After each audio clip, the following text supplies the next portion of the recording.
Hello guys, and welcome to another Daily Fix with me, Sean Paul Johnston, here in the SmallFryUnify studio. This is the 17th of August. I've got a couple of stories for you guys today. A lot is Nintendo related, but one PlayStation 4, so let's jump straight into it. Now, the first story I want to tell you about, I'll get the PlayStation 4 one out of the way because it was quite funny, I thought. Basically, the PlayStation 4, the firmware update 5.00 or 5.0, is the beta was launched today or released today, and there was a little bit of a disappointment. There was a lot of hype leading into this about the potential to change your PlayStation Network IDs, and you could do all this fancy stuff. And it turns out it's just a pretty basic update. There's some stuff there for parental stuff, but nothing really exciting at all. So a little bit, I don't know where all the hype came from, but someone just made it all up. Typical usual stuff, you know, rumours and all that jazz. But yeah, it wasn't really kind of what people expected. So, you know, maybe it's the beta, maybe they're going to add this stuff in when it goes final, but the beta one right now looks a bit crap, so it's probably the worst update they've done so far, with the least features anyway, big features that people were looking forward to. Now the other stories I want to tell you about, I'll go to the first one. It's one for a Nintendo Switch. If you've been on the fence about getting a Nintendo Switch and you're here in the UK, if you recall, back on launch day or launch time when the Switch was releasing here in the UK, a website called Gameseek did a promotion where they were selling the console for £200.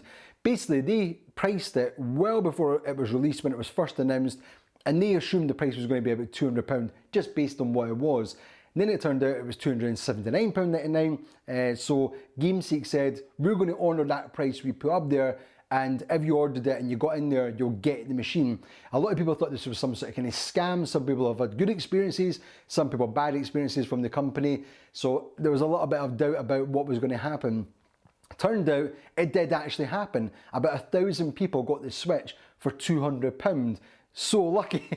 Anyway, now's your chance. If you're here in the UK again and you've not got a Switch yet, now's your chance to potentially pick up that deal again. Gameseek is saying that they're going to put it on sale again for £200, and if you go into the site you can register your interest. Now, I don't know how likely you are going to get one, because I registered my interest before, and by the time I even got the notification, it was closed. I couldn't even buy one, so I bought it elsewhere.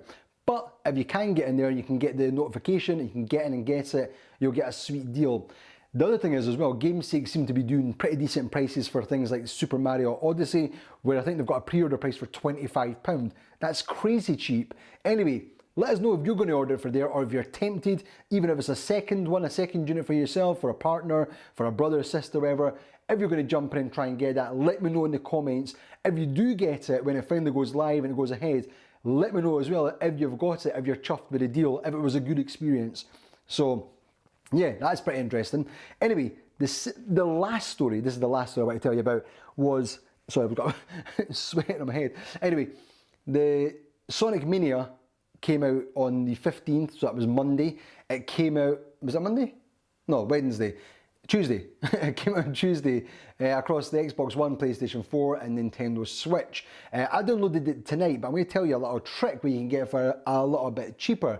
Now, it's £15 here in the UK store. Don't know what it is elsewhere, maybe £20 or $20, sorry. But if you go into the Russian eShop store, you can get it for 699 rubles, which is roughly about £9. So if you can get on there and you can buy it from there, you're getting a sweet deal. It's almost half the price of what it's costing here in the UK. Now I thought, yeah, maybe it's just a lot of crap. I'll go in there and check it and see. But it does actually work. All you've got to do though, it's a little bit complicated. Well, it's not complicated, it's a little bit fiddly. You've got to go into your profile. If you go online onto the Nintendo store, the shop, and go into your profile settings, you've got to change your location to Russia. Now that obviously puts everything in Russian on your console. So when you log into the shop on your console, it will now be in Russian, and it's unlinked your network account, so you've got to link back in again in Russian. But it's pretty easy to work out. If you go into like Google, bring up a Google keyboard for like a Russian keyboard, where you can type in with a Russian keyboard and get Google Translate up, you can then work out, you can type in what the buttons are. So it's not too bad. This is exactly what I did to get it. So you can go in there, fill in your details, log back in to the Switch store, the eShop, and then you can buy it from the Russian store for 699 rubles, like I said. Now you will have to put your bank card details in, your debit card, your credit card, whatever it is. And again, it's in Russian, but those fields, they're in English pretty much anyway. It's just numbers. So it asks for your card number, your 16-digit card number, your CVC number, and your expiry date. And you put them in as normal.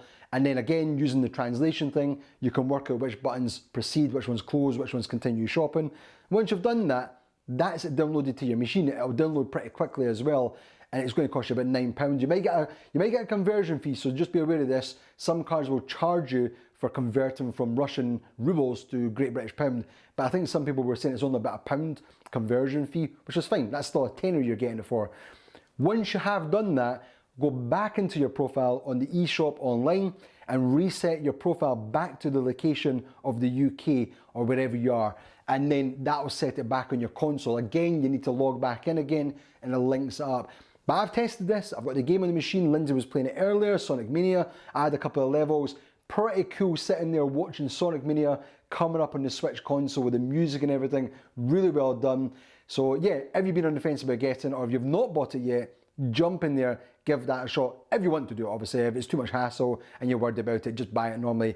I think a lot of people are just happy to get a Sonic adventure game or a Sonic game again and get it on the Switch, and they're happy to pay the £15. I'm just a cheapskate, I wanted it as cheap as possible. I thought some of you guys might want to know about it.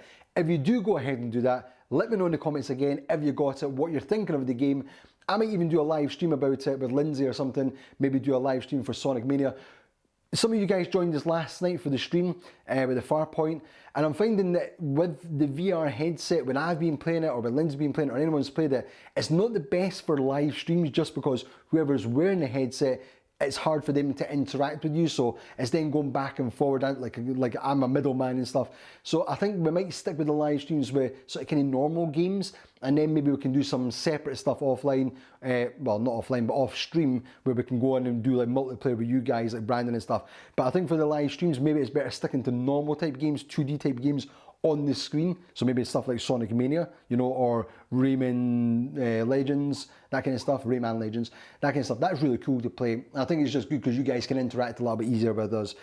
Anyway guys, that's it for this daily fix. If you've enjoyed it, let me know in the comments, give it a thumbs up as usual, and share it around. That's the best thing you can do. Share it around, let more people see it. Let's try and get these numbers up. I think we're just off, we're about 23 or 22 off hitting 500 subscribers, which, you know, if you go back, it's taken a bit of time, but if you go back a year or whatever ago, when we're down to 200 and stuff, you know, we've come a long way. Yeah, the channel doesn't grow massive like some other channels, but you know, we're getting loads of people in here checking out the content, and I think you guys are enjoying it. And we've been tweaking things as we go, so the more help you guys give me supporting the channel, sharing it around, the bigger we can build it, and we can start getting more stuff done, like go to events and go to like Insomnia or go to E3 at some point if we get enough people on the channel, and it makes it worthwhile. But yeah, thanks you guys for checking the stuff out, the content. You're amazing. I've got some comments, I'll read some of them out tomorrow. And if you've not checked out the podcast from last Sunday there, it's online, go and check it out, let us know what you think of that. I think this weekend we're not filming a podcast because I think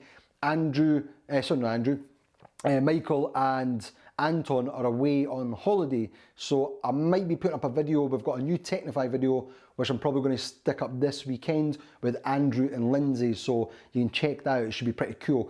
Anyway guys, that's it for this one. Remember, we're just a bunch of small fries trying to create big things, and thank you for watching.